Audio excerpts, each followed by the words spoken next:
Seguimos agora com o comentário no Jornal Regional, hoje a cargo de José Cancela Moura. Boa tarde, Cancela Moura, seja bem-vindo ao Jornal Regional.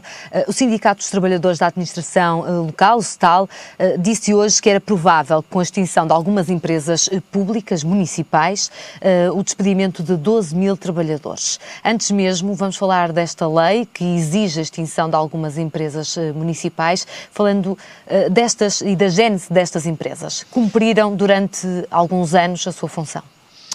Quer dizer, as empresas municipais são, neste momento, julgo que a função que cumpriram no início, julgo que está um bocadinho esvaziada.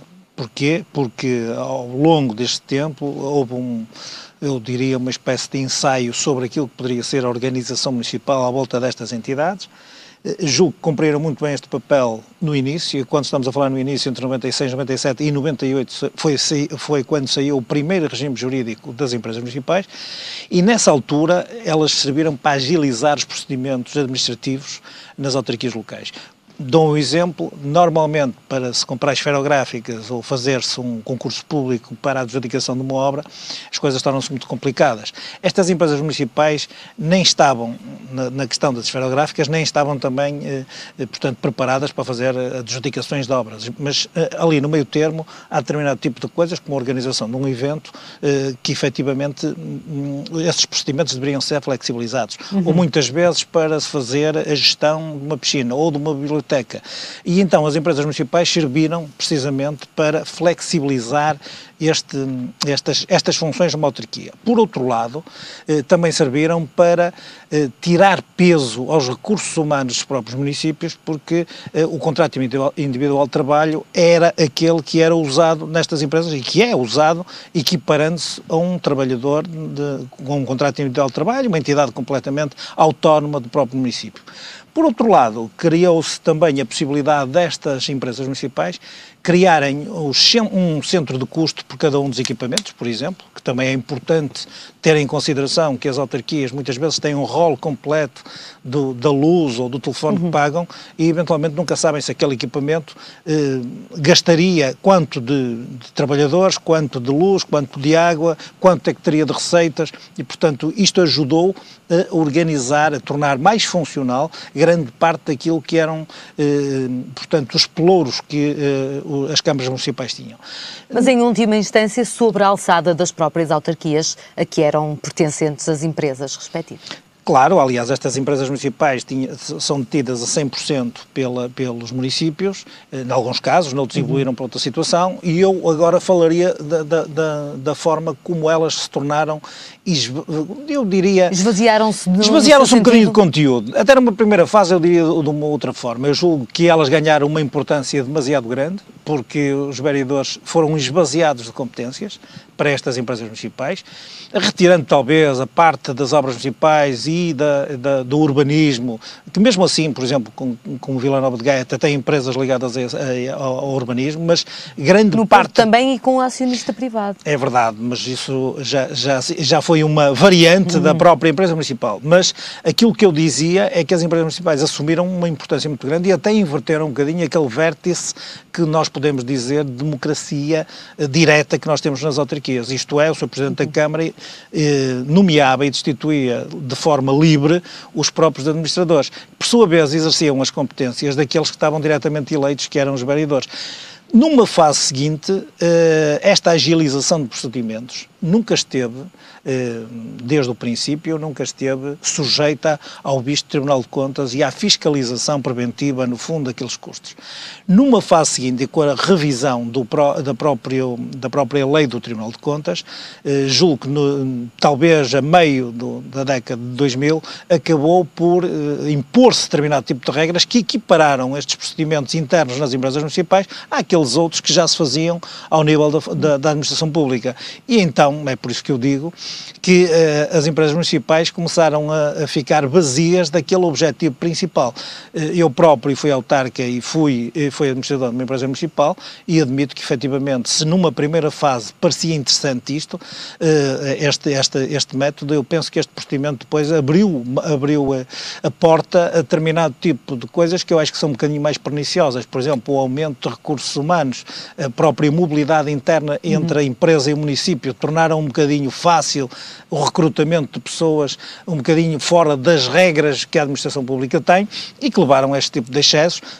Às vezes também a duplicação de recursos ou até de apoios que as próprias entidades, por exemplo, ao nível do associativismo, se não houvesse uma distinção muito grande entre o município e a própria empresa municipal, e portanto admito que esta lei que o Governo agora fez sair seja uma lei justa, equilibrada e, sobretudo, apela bastante ao rigor que as finanças públicas devem ter. E um rigor nas contas, Cancela Moura, de acordo com a TSF, a lei da racionalização do setor empresarial impõe a extinção das entidades que não satisfaçam um critério, aliás, vários critérios financeiros, ou seja, que apresentem despesas acima de 50% das suas receitas. Aliás, essa regra é muito simples e é muito equiparada a uma célebre regra que também é polémica. Estas por exemplo, contas não entrariam nas contas da autarquia? Não, esse é outro problema que existe ao nível financeiro. As contas das autarquias não tinham contas consolidadas, ao contrário de outros grupos empresariais. A Câmara não tinha as contas consolidadas com as empresas, isto é, eram completamente estanques. Só a partir do ano passado é que esta obrigatoriedade existe em termos legais. Aquilo que aí se diz faz algum sentido. Achados do futebol, por exemplo, tem essa regra que também já lhe foi imposta pelo Código das Sociedades Comerciais, que é, e a regra para o setor empresarial local, é se nos últimos 5 anos, ou melhor, permanecem como empresas municipais e manter-se-ão como tal, aquelas que nos últimos 5 anos tenham um ativo superior ao passivo, isto é, que garantam a sua própria autossuficiência e a sua sustentabilidade. Que gerem receita. Sim, aqui importa aqui dizer um princípio básico, que gerem receita, pelo menos que sejam autossustentáveis. Aqui importa dizer que as empresas municipais podem fazer algum sentido, de acordo com todos os princípios que eu disse, desde que cumpram a função pública que efetivamente lhes é cometida pelo município e que sejam elas próprias compensadas, são as indemnizações compensatórias do município para efetivamente cumprir essa missão. Eu dou um exemplo. Numa piscina ou num pavilhão, o preço de custo real de uma hora ou de uma aula tem que ser reduzida para o tal serviço público, sendo que a Câmara terá que fazer uma indemnização compensatória a essa empresa para que ela cumpra esse serviço público. É verdade que esta lei agora impõe este rigor, mas eu acho que, de acordo com o rigor também que está a ser imposto ao Estado e, sobretudo, o memorando de entendimento... Será imposto também aos municípios com a lei das finanças locais. Acho que os municípios devem acompanhar este esforço que o país está a fazer e penso que, efetivamente, isto é uma daquelas leis onde se poderá fazer uma reforma a sério sobre aquilo que possam ser gastos supérfluos na administração pública. Quanto a essa probabilidade de despedimentos, deixe-me dizer... Exatamente, é porque o setor emprega neste momento 16 mil pessoas, a STAL fala em 12 mil trabalhadores no desemprego, mas Miguel Relvas falava que as autarquias poderão também aqui absorver parte destes trabalhadores. Isto pode acontecer. Isso que o Ministro diz é verdade, vamos lá ver. Eu até diria que isso é uma probabilidade que não passa mesmo de uma previsão. Eu admito que o STAL esteja a fazer aquilo que lhe compete, que no fundo é alertar isto para uma situação onde podem ocorrer despedimentos, mas na verdade aquilo que importa aqui reter é o seguinte: se houver uma extinção de empresas municipais por via desta lei, deste enquadramento legal, os municípios estão obrigados naturalmente a absorver o ativo e o passivo dessas empresas. E isto inclui os trabalhadores. Os ativos. Que são ativos da empresa. Se por um acaso qualquer o município entender que não deve absorver esses trabalhadores, terá que indemnizá-los na mesma medida e de igual modo que quaisquer outros trabalhadores, isto é, eles não ficam feridos em quaisquer direitos que possam ter enquanto trabalhadores. Mas eu diria que nesta passagem e nesta absorção que fala o Ministro, é preciso ponderar, por exemplo, se um pavilhão, se uma piscina precisa de 5, 6, 7 ou 8 trabalhadores que estão contratados pela empresa municipal, essa piscina ou esse pavilhão para funcionar, por exemplo, ou uma biblioteca, no caso das empresas, por exemplo, ao nível da cultura, se precisa desses funcionários, o município terá que contar na mesma com esses funcionários, garantir o funcionamento e tê-los que absorver no seu quadro pessoal. E, portanto, admito que ainda é cedo para equacionar em que termos, em que medida e quantas pessoas é que efetivamente estarão nessa situação. Compreendo o sindicato, mas naturalmente acho que estamos a precipitar-nos sobre aquilo que possa ser o resultado final. Vamos passar para o nosso segundo tema desta segunda-feira, da crise ou da possível crise no maior partido da oposição, no Partido Socialista. Este fim de semana o secretário-geral do PS, António José Seguro, disse sentir uma enorme alegria no interior do seu partido, mas há quem fale em conspirações, por exemplo, dentro do Partido Socialista. Eu acho que António José Seguro, quando fez essas declarações públicas, foi quase, e deve ser interpretado como estando a assobiar para o lado. Ele não pode ignorar aquilo que se está a passar no Partido Socialista.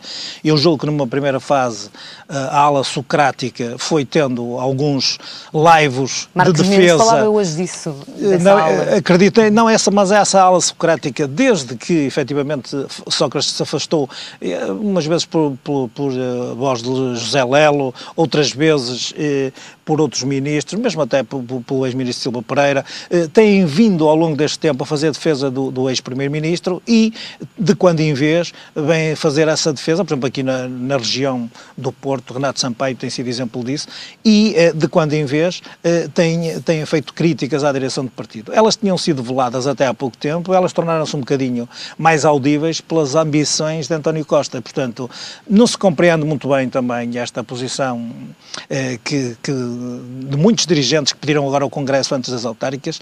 Ainda há pouco há quem diga, muitas das notícias que vêm a público mostram essa ambição de António Costa de haver uma realização de um Congresso extraordinário para poderem ser discutida uma nova liderança. Nós sabíamos e sabemos que António José Seguro é um líder a prazo. Infelizmente a oposição está nesse capítulo um pouco mal representada, isto é a minha opinião. Julgo que nem soube, portanto, descolar, porque não podia, da assinatura do memorando de entendimento, e quando o fez, está a fazê-lo de forma errática. Eu tenho vindo a chamar muitas vezes a atenção para esse facto, e agora, muito sinceramente, também não compreendo porque António Costa, ou será ou não, e por isso será uma decisão pessoal, candidato à Câmara de Lisboa. Admite-se que eventualmente tudo indicaria que sim. Admito que ele, ganhando a Câmara de Lisboa, poderia ser dos poucos socialistas ou até o socialista mais vitorioso e então, a partir daí, fazer um percurso mais consolidado para a liderança do partido. Não compreendo como é que, em escassos 15 dias, se precipitaram, até porque António José Seguro, numa primeira fase, perguntou qual é a pressa, agora vem dizer que há uma enorme alegria dentro do partido, que eu digo está a subir para o lado, está a ignorar os problemas, e admito que, efetivamente, vai ter muita dificuldade, porque é uma liderança frágil, que, na minha opinião, carece ainda de alguma discussão, mas que vai enfrentar imensas dificuldades nas próximas semanas.